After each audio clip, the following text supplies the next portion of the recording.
Hello everyone, welcome to this channel SKD mechanical. आज के इस लेसन में हम डिस्कस करेंगे what is the difference between stress and pressure.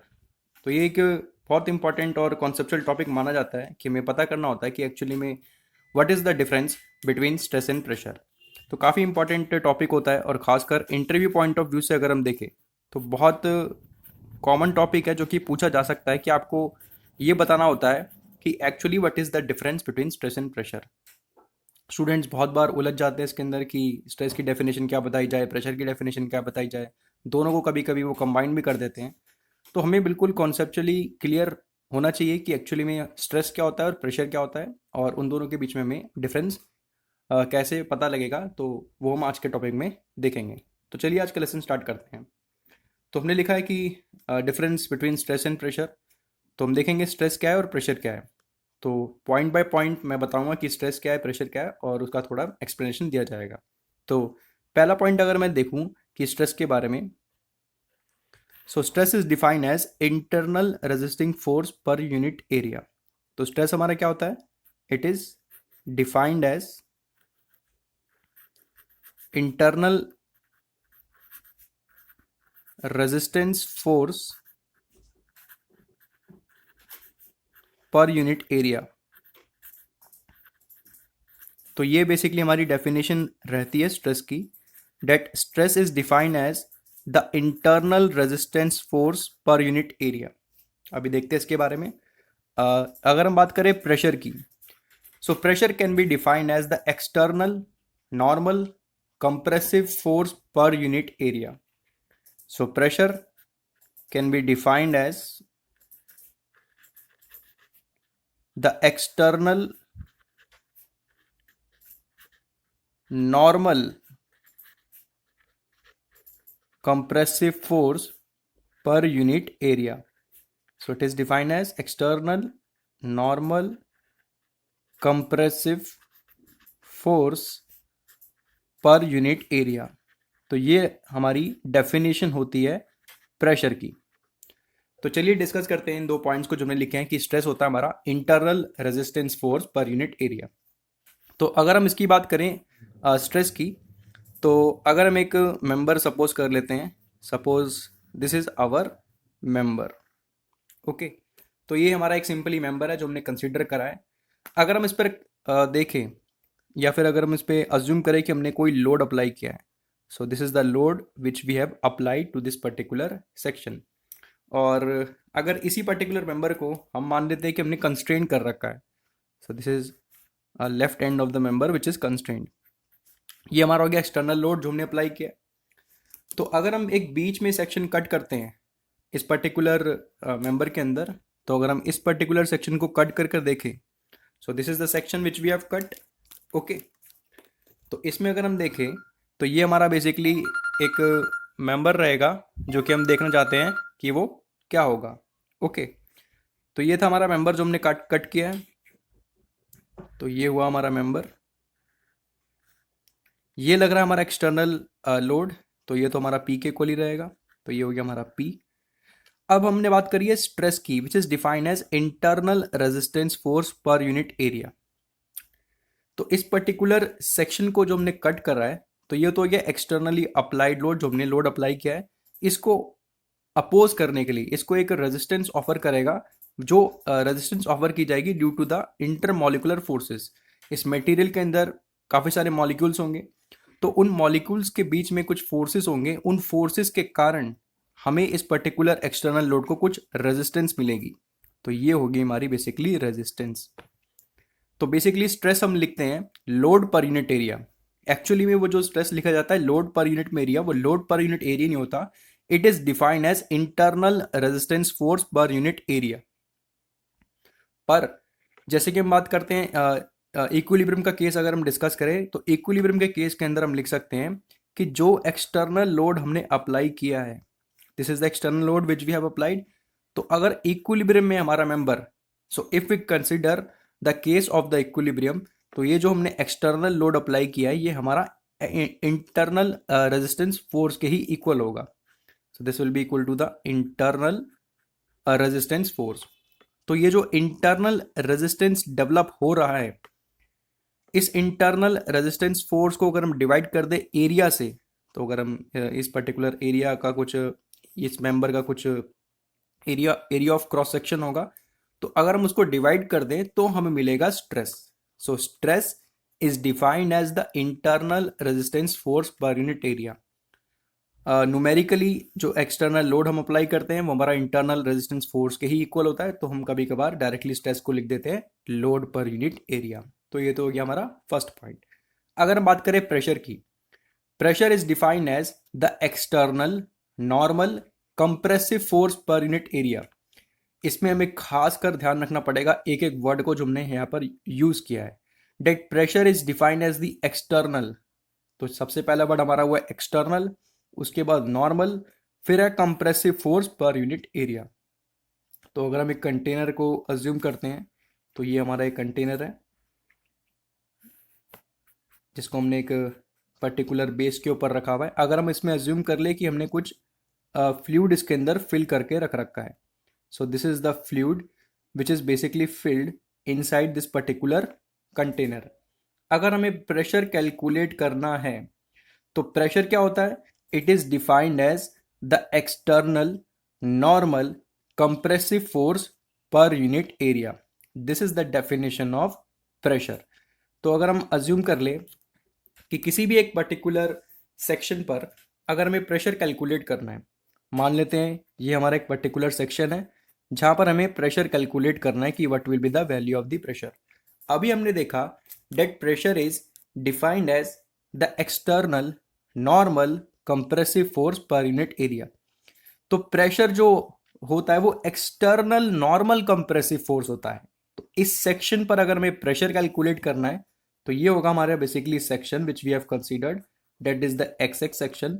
इस सेक्शन के ऊपर कुछ फ्लूइड है, तो ये फ्लूइड हमारा होगा कुछ इस तरीके से. इस फ्लूइड का कुछ वेट होगा, because it is a matter, तो उसका डेफिनेटली कुछ वेट होगा. वी नो दैट वेट जो होता है it can be written as equal to mg. Okay, तो ये होगा वेट. ओके, इस पर्टिकुलर फ्लूइड का जो कि इस सेक्शन के ऊपर है. तो ये जो वेट है वो एक्ट कर रहा होगा वर्टिकली डाउनवर्ड डायरेक्शन के अंदर इस पर्टिकुलर फ्लूइड का. तो अगर इस सेक्शन पर हम प्रेशर कैलकुलेट कर रहे हैं तो प्रेशर इस सेक्शन पे हमें कैलकुलेट करना है, तो ये जो फोर्स है ये आ कहां से रहा है? ये बेसिकली एक्सटर्नल है इस पर्टिकुलर सेक्शन के. डेट्स वाई हम प्रेशर जब भी डेफिनेशन में लिखते हैं तो हम उसमें ये टर्म हमेशा लिखते हैं that is defined as the external, क्योंकि ये बाहर से आ रहा है, ये अंदर कुछ डेवलप नहीं हो रहा है. So it is defined as external. Normal इसलिए लिखा गया because it is normal to the surface, और कंप्रेसिव होता है.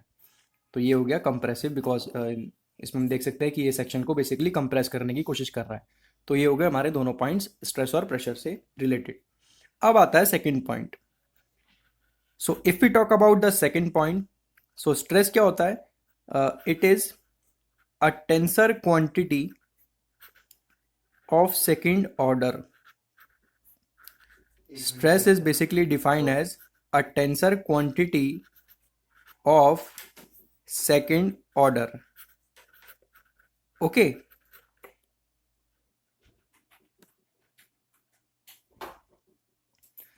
तो हम देख सकते हैं कि जो स्ट्रेस होता है वो एक टेंसर क्वांटिटी होता है ऑफ सेकेंड ऑर्डर. अब आप सोच रहे होगे कि ये टेंसर क्वांटिटी क्या होता है? That what is a tensor quantity? So tensor quantity को समझने के लिए एक मैं कोशिश करूंगा कि एक नेक्स्ट लेसन अपलोड करूं, क्योंकि टेंसर क्वांटिटी काफ़ी अच्छा टॉपिक है समझने के लिए. बट आप अभी ये समझ सकते हो कि स्ट्रेस जो होता है वो एक टेंसर क्वांटिटी होता है ऑफ सेकेंड ऑर्डर. काफ़ी सारी टेंसर क्वांटिटीज़ होती हैं सेकेंड ऑर्डर की, जैसे कि हमारा एक जो मोमेंट ऑफ इनर्शिया होता है वो भी एक टेंसर क्वांटिटी है सेकेंड ऑर्डर का.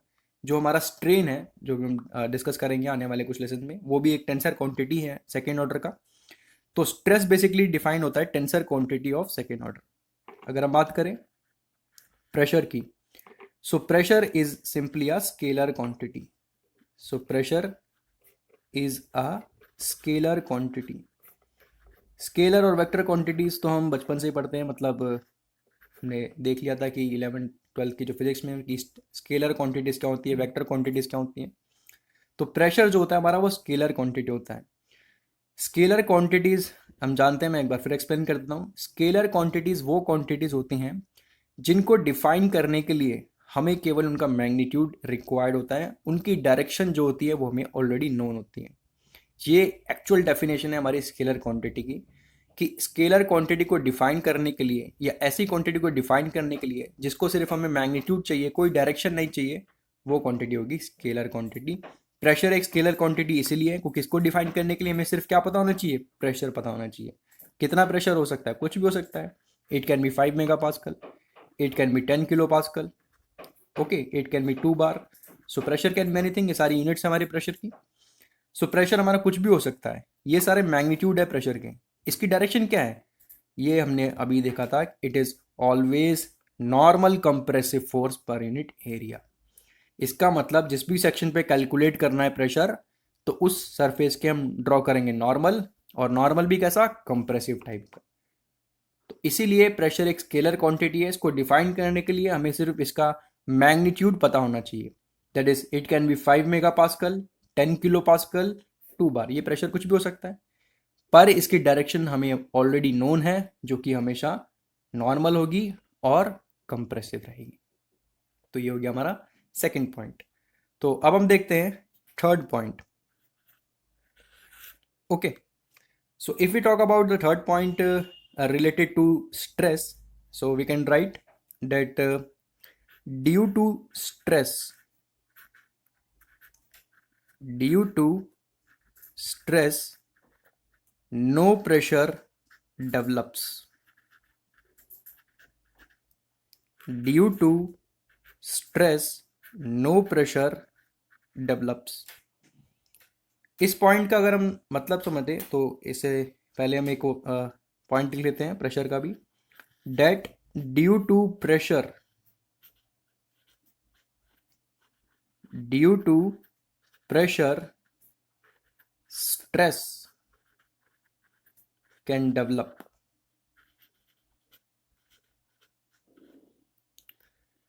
तो अगर हम देखें कि स्ट्रेस के कारण कोई भी प्रेशर डेवलप नहीं होता है हमारे एक मेंबर के अंदर, एक ऑब्जेक्ट के अंदर, पर इसी को अगर हम देखें प्रेशर वाले पॉइंट पे, due to pressure stress can develop inside the body, या फिर किसी भी एक पर्टिकुलर मेंबर के अंदर। तो आइए गाइस इसको हम देखते हैं थोड़ा डिटेल में, कि स्ट्रेस के कारण हमारा कोई प्रेशर डेवलप नहीं करता है, ठीक है, बट प्रेशर के कारण स्ट्रेस डेवलप कर सकता है या नहीं, वो हम देखना चाहते हैं। तो दोबारा से हम क्या करते हैं, एक बेसिकली कंटेनर इसमें अज्यूम कर लेते हैं। तो ये वो हमारा कंटेनर, और ये कंटेनर हमने किसी पर्टिकुलर बेस के ऊपर रख रखा है, and this particular container is filled with a particular fluid. वो फ्लूइड कुछ भी हो सकता है, it can B water also, okay, it can B oil also, that particular fluid can be anything. तो ये हो गया हमारा फ्लूइड। स्ट्रेस के कारण कोई प्रेशर डेवलप नहीं होता है बॉडी के अंदर, मेंबर के अंदर, बट प्रेशर के कारण स्ट्रेस कैन डेवलप। ये पर्टिकुलर फ्लूइड है, तो इस पर्टिकुलर फ्लूइड का कुछ वेट होगा। हम कंसीडर कर रहे हैं इस पर्टिकुलर बेस को, तो ये हुआ हमारा बेस, ओके। तो इस पर्टिकुलर बेस के ऊपर ऊपर से क्या एक्ट कर रहा होगा, वेट एक्ट कर रहा होगा। किसका वेट, फ्लूइड का weight. So this will be the weight of the fluid which will be acting in the vertically downward direction. ये वेट हम कैलकुलेट कर सकते हैं mg से, ओके, और m हम लिख सकते हैं डेंसिटी पर यूनिट वॉल्यूम। तो density can be written as mass per unit volume, तो ऐसे मास निकाल लेंगे, डेंसिटी इनटू वॉल्यूम, तो वो पुट करके हम पता चल जाएगा कि हमारा वेट कितना है इस पर्टिकुलर फ्लूइड का। तो ये वेट है हमारे फ्लूइड का, जो कि एक्ट कर रहा है वर्टिकली डाउनवर्ड डायरेक्शन में। तो अगर हम देखें इस पर्टिकुलर बेस को, तो ये पर्टिकुलर बेस क्या है एक तरीके का, this particular base is behaving like a constraint. ये बेस कहीं मूव तो कर नहीं रहा है नीचे की तरफ या ऊपर की तरफ, इट इज फिक्स्ड। तो अगर एक फोर्स इसके ऊपर एक्ट कर रहा है और ये फिक्स है, तो किसी टाइप का रेजिस्टेंस प्रोवाइड कर रहा होगा ये, तो इसको हम इक्विवेलेंट लिख सकते हैं। ये हो गया वेट जो कि ऊपर से एक्ट कर रहा है, और ये हो गया R which is the reaction force provided by this particular base. Mathematically दोनों इक्वल होंगे, W will be equal to R for static equilibrium.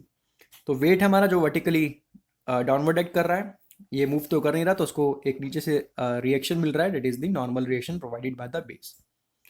तो अगर मैं इस पर्टिकुलर सेक्शन की बात करूं तो इस पर्टिकुलर सेक्शन पर क्या हो रहा होगा, एक्चुअली स्ट्रेस डेवलप हो रहा होगा। कैसा stress? It will be the compressive stress. क्यों? बिकॉज ये जो हमारा है दोनों साइड से ये इसको कंप्रेस करने की कोशिश कर रहा है। सो स्ट्रेस हमारा होगा कंप्रेसिव। बेसिकली अगर बात करें स्ट्रेस की कि एक्चुअली में हमारा जो स्ट्रेस होता है वो एक्चुअली में होता क्या है, अगर मैं एक सिंपल डेफिनेशन दूं लेमैन की लैंग्वेज में, stress basically define as pain in the body.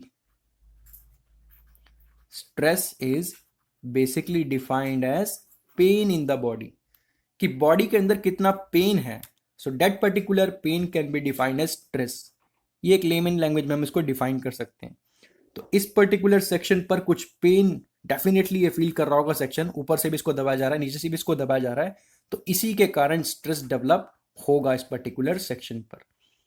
ये जो स्ट्रेस है ये जरूरी नहीं इस सेक्शन पर डेवलप हो, ये इस सेक्शन पे भी डेवलप हो सकता है, इस सेक्शन पे भी डेवलप हो सकता है। तो इस पॉइंट से हमने ये सीखा कि प्रेशर के कारण स्ट्रेस बॉडी के अंदर डेवलप हो सकता है। So due to pressure stress can develop in the body. तो ये हो गए हमारे 3 point related to stress and pressure. अब हम देखते हैं what is the fourth point. तो फोर्थ पॉइंट हमारा सिंपल है, that stress cannot be measured. Stress cannot be measured.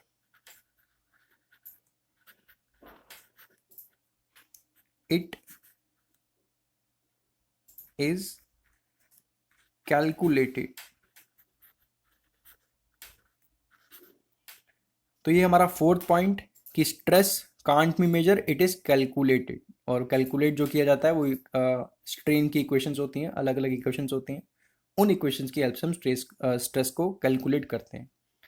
यानी कि स्ट्रेस को मेजर करने के लिए हमारे पास ऐसा कोई भी इंस्ट्रूमेंट नहीं है, कोई भी डिवाइस नहीं है जिसकी हेल्प से हम स्ट्रेन को मेजर कर सके, स्ट्रेस को मेजर कर सके। तो इसको कैलकुलेट किया जाता है। एक इक्वेशन होती है which we know that Young's modulus which is defined as stress by strain. तो यहाँ से अगर हम लिखें what will be the value of stress, so it can be defined as Young's modulus into strain. ठीक है, तो ये हमारा यंग्स मॉडुलस है और ये हमारा स्ट्रेन है। So stress can't be measure, it is being calculated. यानी कि स्ट्रेस को मेजर करने के लिए हमारे पास कोई इंस्ट्रूमेंट नहीं है, कोई डिवाइस नहीं है। सबसे पहले हम मेजर करते हैं हमारे स्ट्रेन को। स्ट्रेन को मेजर करने के लिए हमारे पास कुछ इंस्ट्रूमेंट्स अवेलेबल है, क्योंकि स्ट्रेन एक ज्योमेट्रिकल क्वांटिटी है। तो सबसे पहले इसको मेजर किया जाता है। इसको मेजर करने के बाद हम यहाँ से इस इक्वेशन की हेल्प से स्ट्रेस को कैलकुलेट कर सकते हैं। But if you talk about pressure, so pressure can be measured, pressure can be measured with the help of pressure gauges. With the help of pressure gauges. तो pressure को major करने के लिए हमारे पास डायरेक्टली इंस्ट्रूमेंट्स अवेलेबल है। Pressure gauges होते हैं काफ़ी अलग अलग टाइप के, जिनको हमें बस लगाना है।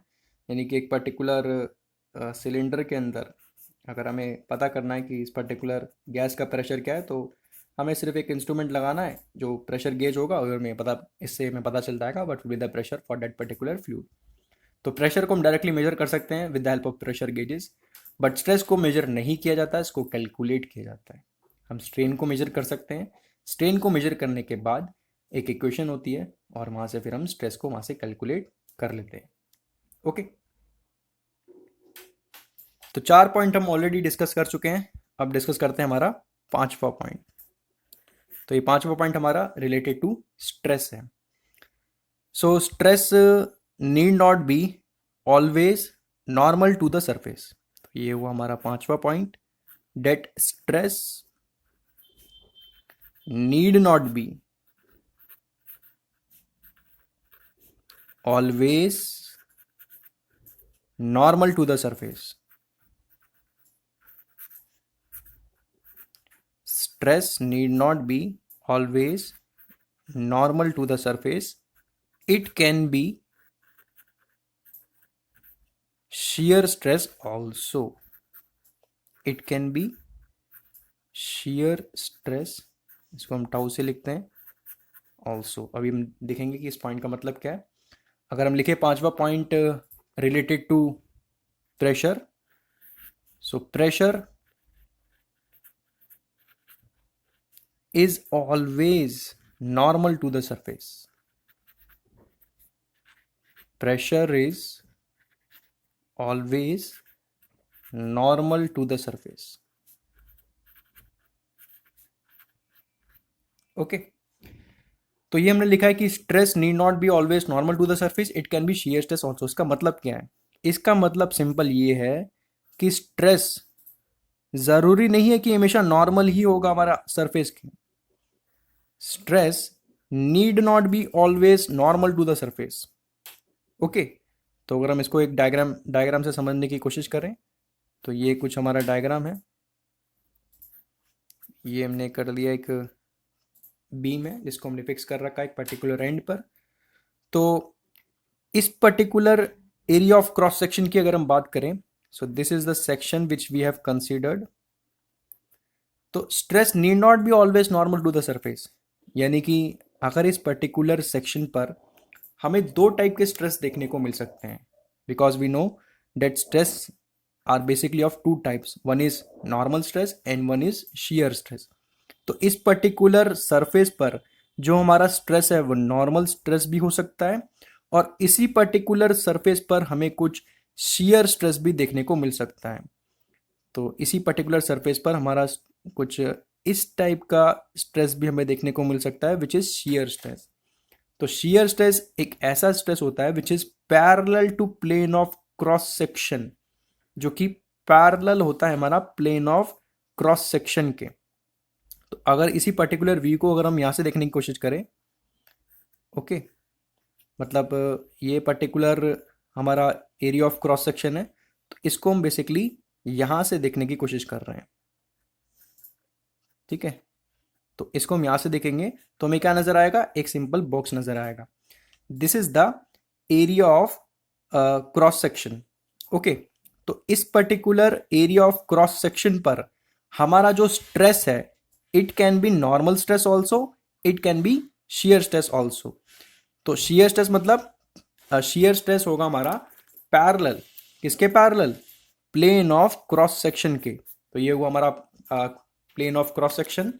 तो इस प्लेन ऑफ क्रॉस सेक्शन पर हमें शीयर स्ट्रेस देखने को मिल सकता है जो कि बेसिकली पैरेलल है, तो उसको हम ऐसे लिख लेते हैं, this is the shear stress, जो कि हमेशा कॉम्प्लीमेंट्री होते हैं। ये अगर ऐसा होगा तो ये इसको अपोज करेगा। ओके एंड ये नॉर्मल स्ट्रेस तो हम देख ही सकते हैं।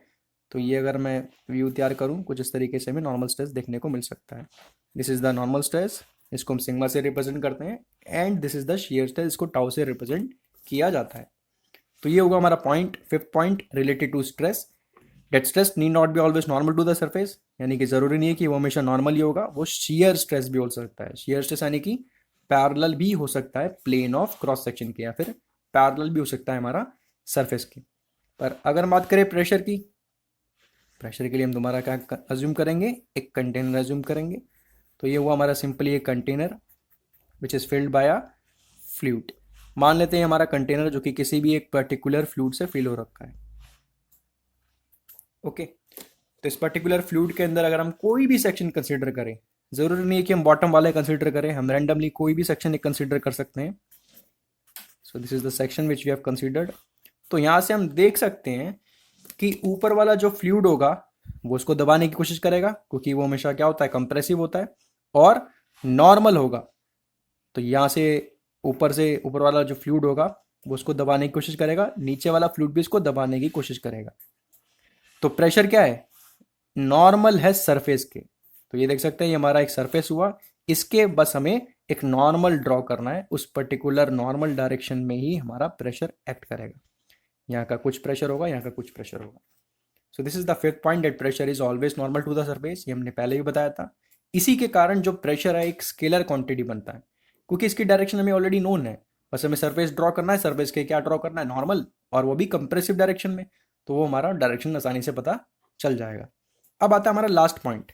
सो अगर हम देखें last point related to stress, तो इसकी अगर हम बात करें, at a particular point at a particular point stress need not be same. At a particular point stress need not be same in all the directions. तो ये है basically हमारा फिफ्थ पॉइंट। और इसका सिक्स पॉइंट, सॉरी। तो इसका अगर हम देखें प्रेशर का, सो प्रेशर की अगर हम बात करें, at a particular point, at a particular point which we have considered in a static fluid, so pressure is same in all the direction. Pressure is same in all the directions.